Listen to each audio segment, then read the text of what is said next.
মণ্ডল পরিবারকে জানাবো, কারণ এই ধরনের কাজকর্ম সচরাচর আমরা দেখতে পাই না। আমরা আমাদের বিবাহবার্ষিকী হোক, জন্মদিন বা অন্যান্য বিশেষ দিনগুলো আমরা আমাদের অতিথি বা নিকট আত্মীয়দের নিয়ে আনন্দ করতে আমরা ভালোবাসি, কিন্তু এই ধরনের কাজগুলো শুধুমাত্র এর আগেই নিশিতাও একই কথা বলেছিলেন যে যারা আমরা সমাজকর্মী, যারা আমরা পাগল, এক কথায় পাগল সমাজের প্রতি এবং বিভিন্ন দায়বদ্ধতা থেকে যে সমস্ত কাজকর্ম করে থাকে, এই পাগলরাই এই কাজটা করতে পারে।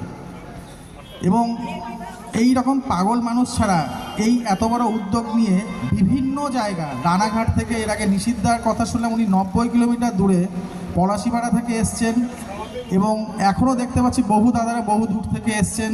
আমাদের ডাক্তারবাবু রাহুল মণ্ডল, উনিও অনেকটা দূর থেকেই এখানে এসছেন এই অনুষ্ঠানে অংশগ্রহণ করার জন্য। প্রত্যেককেই আমার তরফ থেকে অশেষ ধন্যবাদ জানাই প্রতাপনগর ব্লাড ব্যাংকের বাবর আলী শেখ সহ যে সমস্ত আধিকারিকরা আছেন তাদের প্রত্যেকেই ধন্যবাদ জানাই, এবং আগামী দিনে এই অনুষ্ঠানগুলো আরও বাড়ুক।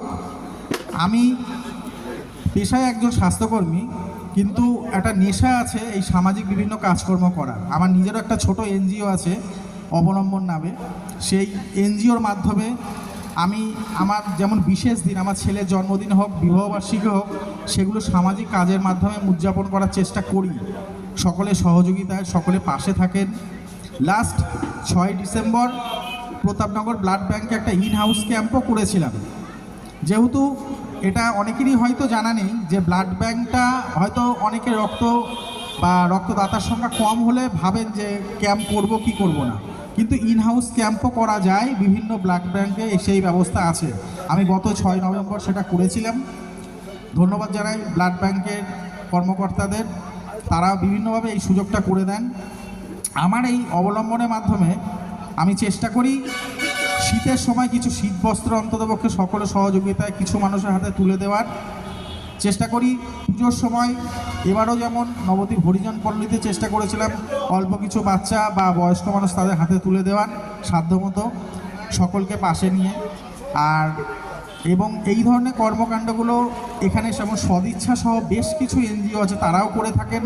তাদের একজনের কথা আমরা শুনলাম, তারা প্রায় 1 বছর 4 মাস ধরে একজন পরিবারকে সব রকমভাবে সাহায্য করে আসছেন, এবং এই ধরনের কর্মকাণ্ড আগামী দিনে আরও এগিয়ে চলুক, আরও বাড়ুক, মানুষের সহযোগিতা হোক। আর রক্তদান বিষয়ে 2-4 কথা বলবো যে রক্ত এমন একটা বিষয় বা এমন একটা জিনিস, সেটা কিন্তু কোনো দোকানে বা কোনো জিনিসে কিন্তু তৈরি হবে না। সেটার এক এবং অন্যতম বিকল্প কিন্তু মানুষ। যে বাড়িতে রক্তটা দরকার হয় সেই বাড়ির লোকই তখন বোঝে যে রক্তটা কতটা মূল্যবান। এবং এক্ষেত্রে রক্তদান করলে আরও বেশ কিছু সুবিধা আছে। প্রেশারটা নর্মাল থাকে, তারপর রক্তদানের সময় প্রায় 22 থেকে 23 রকমের টেস্ট হয়। সেই টেস্টগুলো সম্পূর্ণ বিনামূল্যে, যেটা বাইরে করতে গেলে একটা ভালো আর্থিক খরচ আছে। এই রকম সহ বেশ কিছু পরীক্ষা সেগুলো ফ্রিতে হয়ে যায়, এবং খুবই একটা এই একই সঙ্গে রক্তদানও হচ্ছে, নিজের শরীরটা যেমন সুস্থ থাকছে তার সাথে পরীক্ষাগুলো হয়ে যাচ্ছে।